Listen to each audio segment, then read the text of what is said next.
everybody. I'm Wes. I'm Pablo. Let's get started. Let's do it. All right. I'm So excited. the first thing we have to do is we have to give some thank yous. A shout out to people who Thank you. left us a positive 5-star review on iTunes. And we encourage you to do this as well. That would be super helpful. We're trying to break it into the new and noteworthy section of iTunes for podcasts. So shout out to Joyce. She's a psychologist based in Hungary. She gives a 5-star review. Joyce! You can read her comments on there. And shout out to Chris, who's an ed tech coordinator in Huntington Beach, living that dream Huntington Beach lifestyle. Yeah. And, Chris, thank you. He wants to connect this material with his new teachers, so that's what we want. That's what we're doing. That's mission what we're all accomplished. about. And then Tough Teacher Talk left a nice review for us, and his Instagram handle, I think, is Mr. Compass. So if you're out there on Instagram, if you leave an iTunes review, leave your Instagram username, and we'll give you a shout out where people can find you. That's awesome because iTunes lets you leave a nickname for your review. That's very cool. Yep. All right. So what's on the table of topics of the table today? The table topics. So we have 3 segments today, and first one being how to communicate with parents and keep them informed. Yeah, episode 2, segment 2 is volunteering, getting involved as volunteer on your campus. And then segment 3, stand your ground, be polite and a team player when you want to do things your way. Yeah, you know? Love it. All right, so let's start out with parent communication. Yeah, I mean, let me start out here on the parent communication. I've always thought that at some point in our future that we can kind of get rid of the traditional parent conference week. Okay. Here's my angle. My angle is the reason we update parents, it's almost like getting the newspaper, right? Mm-hmm. I feel like what we're updating them on are things that have happened in the past, and we're not really giving them updated information. So you feel the face-to-face parent conference may already have information through the online parent portal. Yeah. They might have those grades. They may have seen student work digitally somehow. Absolutely. Yeah.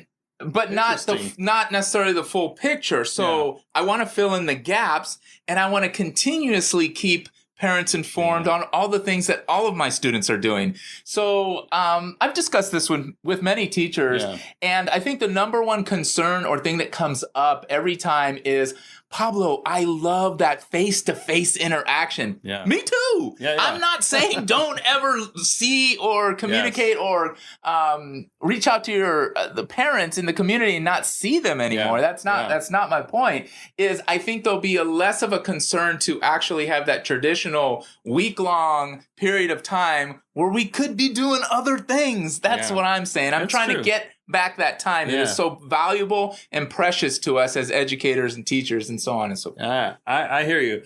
I have an idea, one that I used early on in my teaching career, and that's about flipping the timing of the parent communication. And so from more of a reactive mode to a proactive mode. So this is something I'm not sure. Yeah, I'm going to recommend it. I'm going to recommend you do it, but you don't have to. Recommend it. So I called all the parents of my 5 high school English classes the week before school started. That's wonderful. So what the phone call went like is this. Hi, I'm Mr. Creasall. I'll be your son or daughter's English teacher. I'm so excited to have them in class. School hasn't started yet. I realize that, but I'm eager to meet you and meet them and have a good relationship. So then also throughout the year, I would also use positive parent phone calls to communicate and let them know that their son or daughter had done something well. So as is often the case, you call a parent who only gets negative phone calls, and they spend half of the conversation trying to figure out, where's the catch coming? Yeah. And there is no catch. It's just like, I enjoy having your son or daughter in class, and, bless you for being part of our proactive. Yeah. It works. Yeah, it does. It's good stuff. A couple other things that teachers utilize now and are utilizing that can give you back that time and keep parents informed are things like Remind 101. Yeah. These are nothing new, but if you've never heard of them, that's a text-based service, app-based service, I should say, that actually texts your parents and informs them as long as they sign up. and you don't really get their number, so that's kind of a nice it's a feature. Security, privacy feature. But yet you can reach out to them. But one of the things that I did, and I start to implement on a lot of my lessons, activities, projects, and so on, as a student finished a project and they submitted it to me, it would actually push out to the parents using Google add-ons, scripts. It would actually push out a message to the parents that, Johnny has submitted their project. At least they know, I didn't even know he had a project due. So at least it keeps them somewhat informed. They have availability to comment because it emails them with kind of a scripted piece or letter that I pre-produced for them. So that was a really good feature. I got a lot of good feedback on that. Yeah. So just a tip, I was in a meeting today and we're discussing a feature of one of our systems. And there is attendance alerts that can go out when you take attendance. It could say to the parent, hey, your son or daughter was marked absent. Not a phone call home that the teacher programs, but an automatic part of the system. And there were also mentioned when a student turns in a piece of work or it's graded, it can send the parent a text message if that contact information is in the system. Nice. So the tip is talk to your information systems people, talk to your ed tech specialist and find out what's already, the school district's paying money for this great technology. Sure. So just ask, hey, do you have an easy way for me to contact parents about attendance, about grades, automatically built into the system? So look for those capabilities because that can really help you be more and do more with your time, which is limited, as you said. And we're going to finish there. We're going to move on to the next segment, but I'd say have a Twitter account. I'm just going to say have a Twitter account, post things. Stay informed. No, I was just going to say stay in. The more you can keep your parents informed, the better. They'll appreciate it. Yes. They really will. They're rarely going to call you and say, stop informing me. Yeah. And if they do, that's all right too. That's their right. Right. Segment 2. All right. So we're going to talk about volunteering on campus. So I'm going to lay the groundwork here. I was a new teacher. I was at a campus, big campus, and there was an opportunity to play in the staff versus students basketball game. Now Pablo's over here cheering because he's a basketball player. Yes. I'm 6'4". The last time I played basketball was junior high. And that's where people figured out I had the height, but not the ability. And, but I said yes when they asked, hey, they just looked at how tall I was. Can you help us? And I went out there and I ran my heart out up and down that court. And of course we lost by a point. The kids beat us. I can't even believe that now. They can't blame you. But the point is to get involved, to go beyond the bounds of my classroom is a way to give back to other staff members. They were out there cheering. I was new, so it showed that I was willing to be a part of the team. And then the students see another side of you. So that's just one example of when asked, step up. And I would call that like a one-off or a one-time commitment. Yeah. Like those are easy to take advantage of. Right, especially as a first or second year teacher. Think about your interest or your passions, as we've spoken about earlier in earlier podcasts. That's a good point. And try to place yourself in those type of teams or cohorts that the school is asking for. So if you're really strong in tech, be part of that tech team. Throw your name up there. Raise your hand and say, I'd like to be part of that. There's ample opportunities. Or to maybe create, presentations throughout the year. That the school needs a lot of support and help. You're going to have a lot on your plate. There's no doubt about it. Yeah. But you need to hit that, lack of a better term, stress test button and stress yourself a little bit to get stronger. And it'll all work out. Trust me. It'll all work out. You just keep moving forward, one foot in front of the other. And really, it really makes your school and the cohesiveness amongst your staff that much more or stronger. Yeah. So another reason to do that is to break down the isolation that exists in the classroom. Sometimes you're isolated from the other adults, the other educators, the other support staff. And so some people like that. They like being in their own. There was an administrator I once heard. They called it's like everyone's in their own little kingdom and they do whatever they want in the classroom. And so some people like that. But the point I'm trying to make is for the rest of your educational career, the better you are able to work with the other adults in the organization and learn how to work with people who are maybe used to being isolated and doing things their way, you become a more valuable team player. And so just look at it as a way to increase your skill. Like, it's not only like, yes, take your passions into those areas, but also think of it like you're honing your skill as a team player. Yeah, get better. Yeah, get better. Get better. All right. I just have to give one other example of a one-time commitment. Keep it coming. Keep it coming. So one time I was asked if I would, in an awards assembly, dance the YMCA routine. Wow. I was the utility guy. I'm not sure if that's one of the village people, but I had that, I had the hard hat on, I had those power utility boots and a big flashlight, and we were just dancing it up out there. So, there was no dance, like, I didn't have to apply. They just took whoever. And it was just about being vulnerable and giving back to the community. Yeah, I put myself out there, and I like to think myself, here's where I kind of hesitate if that was asked, because this is before social media. I probably would think differently now. So I feel like, and I'm putting myself out there, as a pretty decent or above average dancer. I've seen what I'm saying? You're good. But here's the problem. Like, I don't want to make myself the fool if I don't know. I had to get over that, though, because in the end, you do it for the kids. Yeah. It's all good. Yeah. Right? But that always went through. I wanted to confess that right here on Pablo and Wes. Pick an area you're comfortable with, like a pie eating contest or something. Yeah. And the emphasis there was something you can handle at school. Like I said, stress yourself, but you don't want to stress yourself out. Okay. I feel like there's people listening going, ooh, Lord, please don't let me doing that. You know what? You can also be part of school site council. You can make budget decisions. Very calm. Yeah, very calm. You can do things like that. Serve on committees. Yeah, get out there. Fill your plate. Fill your plate. All right, segment 3, stand your ground. I'm flexing my muscles for you guys listening right now. If you're watching, you see. Yeah.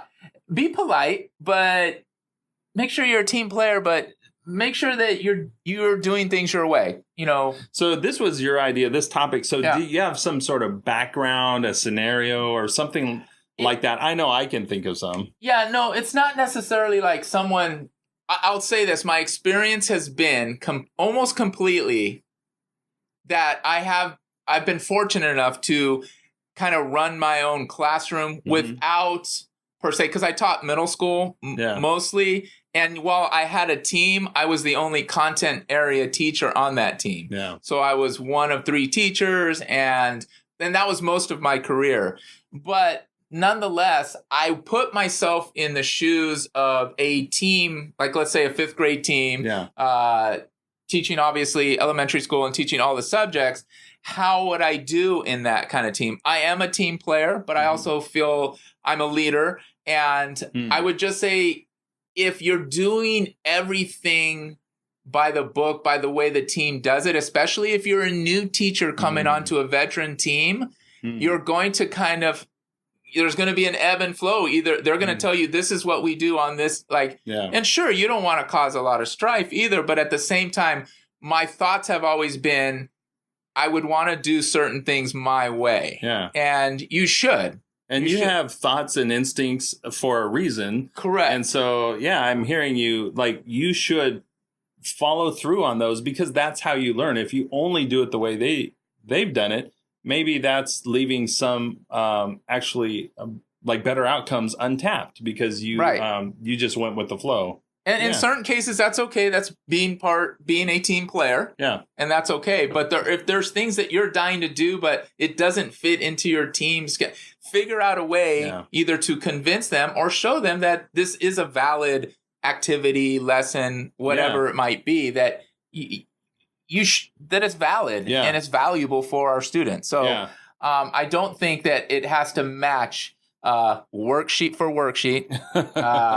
Right, day by day, minute by minute. I don't think that that's a valuable experience for you and or the students if your heart's not in it. Yeah. That's all I'm trying to say. Flex that, that muscle, the independent muscle. That's it. Yeah, and I have the opportunity to interview teachers in our district for another podcast called the Teacher Interview Podcast. And one of the things we talk about is, how do you innovate when you're around people who aren't willing to go in that direction? So some of the things I've learned from those conversations is people, they don't give up what they want to do that's new, they actually model for their team, or they say, hey, can I help you set up these accounts so we can try this as a team? So they keep going and they push on, but they're aware of where their team's limits are, and they try to make it clear what the benefits are, not just say this is my way or the highway, but actually, you have to do some sales with your team. Explain what you see as the benefit.